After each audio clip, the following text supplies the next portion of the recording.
Magandang araw po sa inyong lahat mga kababayan at welcome back dito po sa PNR at ito nga mga karbi natin Tore hinatulan na nako, nataranta lahat Palasyo di makapaniwala nako po yan mga kababayan patungkol po riyan ang ating alamin at bibigyan ng komento ngayong araw na ito. Pero bago pong lahat, kung bago ka pa lang at di pa po nakapag-subscribe sa ating munting channel, please don't forget to subscribe at palike na rin po ng video ito. Maraming salamat po at eto na nga, simulan na po natin to. Sawaya ang bayan ko sa magandang tao.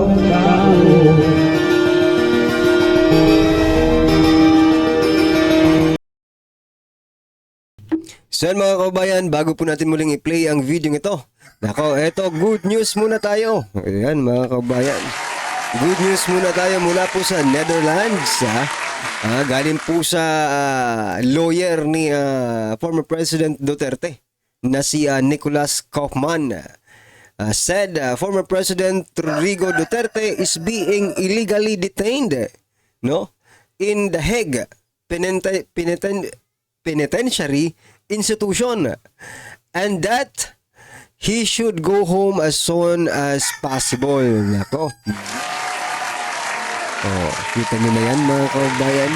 Ganyan ang mga abogado, mga karabin natin Nakikita agad nila yung mga possibilities kasi illegally detained nga. Hindi pa uuwiin yan mga kababayan. At good news po yan, para sa ating mga naniniwala dito po kay former President Duterte. Para naman po doon sa mga hindi naniniwala, nako, ito na siguro ang pinaka-bad news na maririnig nila sa buong buhay nila. Diba? O yan mga kababayan, ano po ang inyong reaksyon dyan sa sinabi? 11 hours ago po ito mula po sa JME News. O yan mga kababayan, Duterte lawyer says he's illegally detained in The Hague. That's why former President Duterte should go home as soon as possible. Ayon po yan kay Kaufman. Palapakan po natin. Ano po ang inyong opinion dyan? I-comment na lang po mga kababayan. At eto pa mga karibyo natin. Eto naman, hindi naman ito good news, pero okay na rin kasi hindi rin naman tayong mapapahiya. Ito po, tatlong hari. Tatlong kabinete. Ilang cabinet members, nanindigang di tumulong sa Pinas ang Pinas sa ICC. Ilang cabinet members nanindigang di tumulong ang Pilipinas sa ICC. Huwag nyo hanggang bobo, huwag nyo hanggang gawing ob-ob, huwag nyo gawing tanga ang taong bayan. Kung walang tumulong sa ICC galing sa gobyerno, diba? Makakapasok ba yan dito? Mga kababayan? Kung walang tumulong sa ICC at nakapasok sila dito, ibig sabihin, napakahina po ng ating seguridad. Diba? Napakahina po ng ating seguridad at malamang sa malamang, pwede tayong pasukin ng mga terorista dito sa ating bansa. Ayaw nyo kasing aminin Kaya ang taong bayan, marami ang iisipin kapag hindi kayo umamin. Maliban pa yan sa kayo ay well anyway. Diba? Sino ang sisisihin namin sa pagpasok nila dito kung hindi kayo tumulong? Sige nga. Sa bagay, si Tore ang nandun. Hindi naman cabinet member si Tore. Pero, mga kababayan, di ba? Kung kahit si Tore man po ang nandoon, mayroon pa rin cabinet members na masisisi. Bakit po? Nasaan po yung tinatawag nating chain of command? Kung si Tore na lang ang gumagawa ng sarili niyang pagdedesisyon, kailangan natin questionin si Tore, mga kababayan. Hindi na siya sumusunod sa chain of command. Wala pala kayong sinabing tumulong kayo sa ICC. Bakit tumulong si Tore? Di ba? Where is the chain of command, mga kababayan? Or talagang nililito nyo lang ang taong bayan? Nako. Ako po hindi naniniwala, mga kababayan, na hindi tumulong ang Pilipinas sa ICC. Hindi po ako naniniwala, mga kababayan, no? Kasi napakabilis nga ng galaw ng ICC ng pag-aresto, di ba? Napakabilis po ng pangyayari. Tapos sasabihin ninyo hindi tumulong ang gobyerno ng Pilipinas sa ICC. Sabihin nyo, Interpol po yung tinulungan namin eh. Yung warrant galing sa ICC. Diba? Niloloko lang tayo eh. Well, anyway, ano po ang inyong opinion dyan, mga kababayan? I-comment nyo na lang po. At ito naman sa susunod nating ipapakita, mga kababayan, ito po ang dahilan, no? Kung bakit minahal ng taong bayan si dating Pangulong Duterte. Ito, pakita ko sa inyo, mga kababayan, na ito po yun. Duterte if elected president. Ito po yung mga pangako niya, mga kababayan, na tinupad niya naman. Yung iba nga dyan, nangako pero hindi tinupad. Okay lang sa inyo. Si former president nga, nangako siya, tinupad niya. Galit pa kayo. Anong klaseng Pilipino kayo? Ito po, mga kababayan, basahin ko po para sa inyo. Duterte if elected president. Sabi niya po, I will stop crime and corruption. Na-stop ba? Yes. Kasi natakot na yung mga hinayutak eh. I will take my oath. Not in Luneta, but in my office at Malacanang to avoid traffic congestion. Yan. No lavish dinners. Invited guests will have to eat first. Only soft drinks and water will be served. Kita nyo na yan. Magpapatunay po dyan si Willie Revilla, may mga kababayan, no? Dahil inimbitahan rin po siya sa Malacanang. Kung napanood niyo po yung video na isa po siya sa makapagpapatunay niyan, no? Na talagang napakasimple lang po talaga ng gusto ni Pangulong Duterte. My first order of the day is for the police to hunt down all crime and drug syndicates. Anong ginawa ng mga pulis? Sumunod sa kanya, di ba? I will double their salaries in the first and third quarter of the year. For policemen who died in the line of duty, I will continue their salaries for 3 to 5 years. To counter terrorism, I will add 2 division for the Army and PNP. No palakasan or favoritism. All promotions must be on the merits. Yan, mga kababayan. Pero ngayon, ano sa palagay nyo? May on the merits pa ba ngayon ang promotion? Balita ko, na-promote si na-promote agad nung natapos yung kayo na po yung magdagdag. Eto pa, mga kababayan. No contractualization. I don't care if businessmen will be afraid and mad at me. Buti nga sa inyo. Nung panahon to ni Pangulong Duterte, ngayon balik na yaman na ata no? I am here to serve my countrymen, not their businesses or their business interests. After 1 year, the laborer should be permanent. San ka dyan, ha? I will adopt a zero casualty during Christmas and New Year. There will be firecracker, gun and liquor ban nationwide. Yan, mga kababayan. Yan po ang pinangako ni Pangulong Duterte kung ma-elect siya. Diba? Pero hindi po tanggap ito ng ilan, mga kababayan, no? Nating mga kababayan. Pero ito talaga, tinupad niya po yung pangako niya, unlike the others, no? Na hanggang pangako lang, hindi naman tinupad, no? Hindi man lang sinubukang tuparin. Yun ang totoo ha? Hindi man lang sinubukan. Well, anyway mga kaubayan, ano po kanyang reaksyon dyan? Ito na. Simulan na po natin pakinggan, panoorin at bigyan ng komento ang video ito. Nako, eto mga kaubayan. Ulat viral at trending ngayon sa mundo ng social media ang di umano'y balitang kahit ano pang palusot ang gawin mo, lumabag ka sa batas ng mga Pilipino.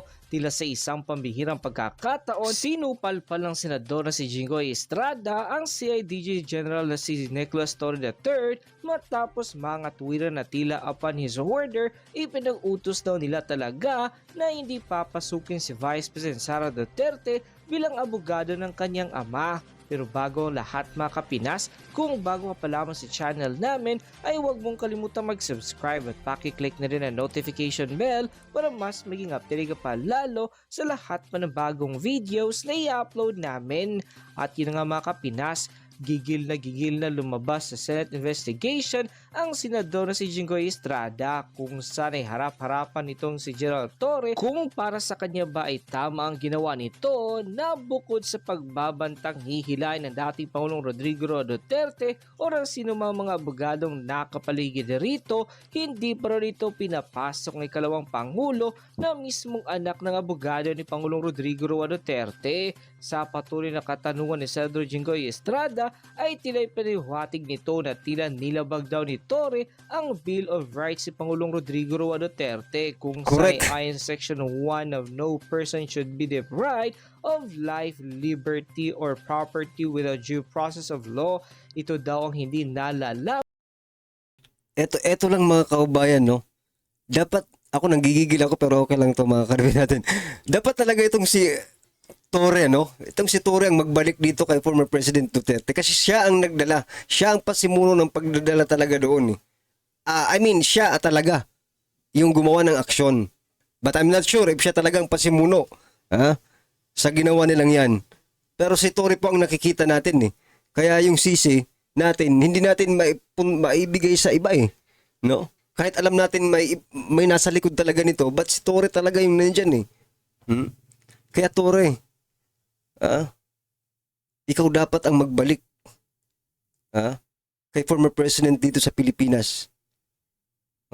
At ikaw, doon ka na sa Netherlands kahit hindi ka na bumalik dito.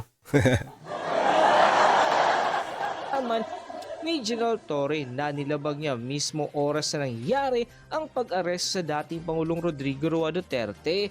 Dahil nga dito ay nagkomento marami sa ating mga kababayan maging ilang mga abogado na pinatunayang lumabag at maaaring kasuhan ang General at CID Chief na si General Nicolas Torre III matapos ang tila illegal na pag-aresto sa dating Pangulong Rodrigo Roa Duterte. Tapos nga lumabas ang balitang ito ay umani agad ng samot-sari komento at reaksyon mula sa marami sa ating mga kababayan at marami nga sa kanila ngayon ang hindi napigilan kanilang sarili na maglabas ng kanilang hiling at komento sa mundo ng social media. And the netizens posted, lahat ng matatas sa kapulisan, Torre, Fajardo, mga AFP at iba pa lahat sila ay kasuhan at papanagutin sa batas. Ito pang si Fajardo, di ba mga kababayan, kitang-kita natin, nandun rin yan eh. No? Nandun rin si Fajardo, mga kababayan. Sabi nga ni Senator Bongo, yung spokesperson ng PNP, ilang beses na bang nagsisinungaling? Di ba? Please God help the Philippines and Pangulong Rodrigo Roa Duterte. Sa totoo lang, nawalang respeto ko sa lahat ng men in uniform dahil naisip ko, ang president kaya nilang yurakan, paano pa kaya kami na ordinaryo lamang, kaya kahit mag-sir ako sa mga pulis di ko na magawa. Dapat managot ang Ito, pasensya na kung puputulin ko mga kababayan kasi bigla ko lang naisip. Nung panahon kasi ni Pangulong Duterte, no? Talagang saludo po tayo sa ginawa ng kapulisan eh. No? Although there are some policemen that are not following the law, no? Pero sinabi naman ni President Duterte, ni former President Duterte, no? Ako ang bahala sa inyo pag nasa batas ang ginagawa ninyo. Pero kapag hindi, siya ang gobyerno mismo ang unang kalaban ninyo, di ba? Pero sa panahon na yun mga kaubayan, napakataas po, no, ng respeto ng taong bayan dahil sa kanilang ginagawa. Kasi binubuwis din nila ang buhay nila just to neutralize the drug syndicates, di ba? Hindi yun madali sa part nila, mga kaubayan. Kaya saludo po tayo noon. Pero ngayon, ewan ko ha, eto, opinion lang. Huwag sana silang magagalit, pero opinion lang po ito, mga kaubayan. Nakikita ko lang po, no?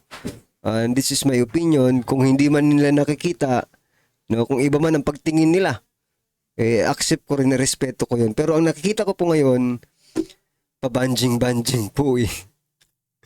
No? Banjing. Wala tayong magagawa dyan kasi we don't know. Diba? Kung ano ang utos sa kanila. Pero bloodless nga ang utos bloodless. Dapat panagot, ano ng Senate, wala na bang mangyayari? Malinaw ang batas at malinaw din na lumabag talaga. Kasuhan ninyo sa madaling panahon.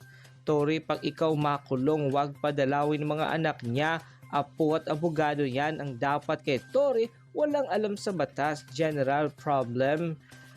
Kayo mga PNP, gusto nyo igalang kayo, tanggalin nyo si Tory, ikulong ninyo, ipalit nyo kay Grimaldo, tapos huwag nyong padalawin anak at asawa niya.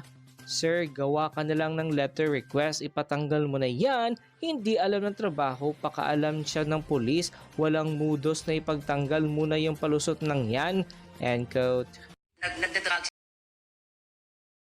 I think, mga kaubayan, mahirap pong tanggalin siya, no? Mahirap pong tanggalin si General Torre. Bakit?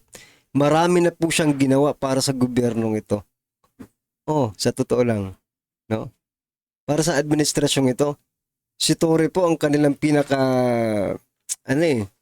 diba? Si Torre, mga kaubayan. Marami na po siyang ginawa. Even if his own principle, no, ay natatapakan na. As long as nasusunod lang ang administrasyong ito, malaking utang na loob yun. Buti pa kay Tory, nag-aano kayo ng utang na loob. Hindi nyo pa sinisibak. Diba? Kay former President Duterte, nagpalibing sa ama ninyo, hindi man lang ninyo, ay nako. Pero sabi nga ni Katon Ying, no, ikaw ba naman tinitira araw-araw, tutulungan mo pa? Ay nako, anong mga pag-iisip ito? Para magising lang sila just to extend yung working hours. Ito Again, naman this is isa. to address na hindi ito addiction na pagka na-identify ka ay sinasabi nga nila that would result na may mga killings doon sa mga police operation. They deserve second chance also kasi nga baka some of them hindi naman talaga addict. So yan, mga kabayan, dahil po sa statement na ito ni Fajardo, sabi po ng mga adiktos, yehey, we are safe. Thank you, ma'am. Thank you, ma'am. Nako po. Yehey, we are protected. Salamat po, administrasyon. Pero yung mga inosente, ay, wala. Nga. Sabi nga po sa komento, mga kababayan, ng ating mga ka-review, no? Sabi nila sa panahon talaga ngayon, mas protektado yung mga adiktus, no? Kaysa po sa mga inosente, at lumalaban ng patas sa buhay. Ano po ang inyong masasabi dyan, mga ka-review natin, ha? Comment na lang po sa baba para at least alam po ng ating mga kababayan ang inyong opinion. Maraming salamat po. Please don't forget to like the video, mga kababayan. Maraming salamat po. Sawayaan